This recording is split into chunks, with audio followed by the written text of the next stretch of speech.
Hello my friends, how are you doing? I hope you're all doing well because I really am.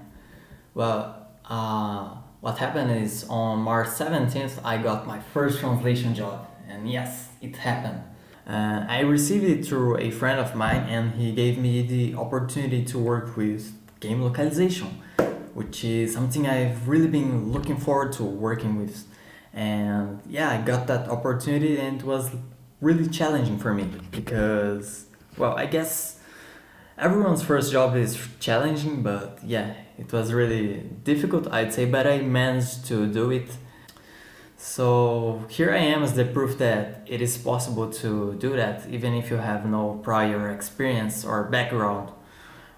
And now I do understand the difference between translating something, adapting something, and then localizing something. Localizing something is really difficult because there's a lot beyond going on. And oh my god, but that was fun. I really enjoyed it. I really liked it a lot.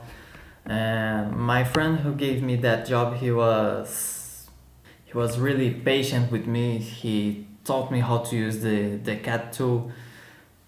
And he answered all of my questions. Something funny happened. Usually I don't answer my phone calls. I didn't have that habit. So I received a phone call and while I was translating, and I looked at my phone and I almost ignored it. I almost didn't answer the phone. But I decided to see what happened. So I answered him and I was like, hello? Then I noticed it was the person who had sent me that job. And I was like, oh my god, it's you, yes, how are you? I hope you're doing well. And yeah, so I guess from now on I should answer my phone calls. And he also said he'll be sending me more projects in the future as well, so I'm really happy about that.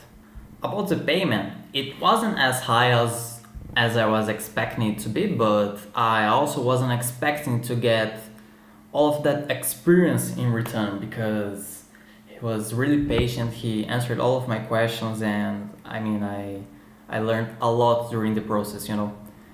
For me, it's a win because it paid for me in a day what would take me 4 days in my previous job. So here I am as the real proof that it's possible to get your first job even if you have no prior experience. And if you're just trying to get your first job, don't give up. It might take some time, but use that time to make yourself into a better professional. That's what I'm trying to do every day. Thank you very much for watching this video. I hope you have a great day or night or whatever, depending where you are. And yeah, I'll see you next video. Bye.